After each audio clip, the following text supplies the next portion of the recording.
قرآن مجید فرقان حمید کی 114 صورتیں ہیں، قرآن کی 114 صورتیں ہیں۔ ان میں سے 86 یعنی 86 صورتیں یہ مکی صورتیں کہلاتی ہیں، اور ان میں سے 28 صورتیں یہ مدنی صورتیں کہلاتی ہیں۔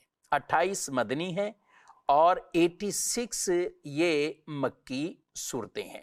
مکی صورتیں وہ ہوتی ہیں کہ جو کچھ ہجرت سے قبل نازل ہوا اسے مکی صورتوں سے تعبیر کیا جاتا ہے، اور جو ہجرت کے بعد نازل ہوا اسے مدنی صورتوں کے ساتھ تعبیر کیا جاتا ہے۔ اب مکی صورتوں کے اندر تعداد زیادہ ہے، اور وہ عرصہ بھی ایک طویل، یعنی 13 سال رسول اللہ صلی اللہ علیہ وسلم کی یہ مکی زندگی ہے اعلان نبوت کے بعد 13 سال بنتے۔ ویسے آپ صلی اللہ علیہ وسلم 53 سال 53 ایئرز آپ علیہ السلام نے یہ مکہ مکرمہ میں گزارے، یعنی آپ کی ولادت بھی وہیں ہوئی۔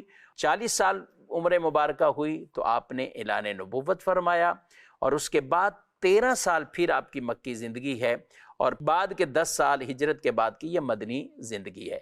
تو 86 صورتیں وہاں یعنی ہجرت سے قبل نازل ہوئیں، اور 28 صورتیں یہ مدنی صورتیں ہیں۔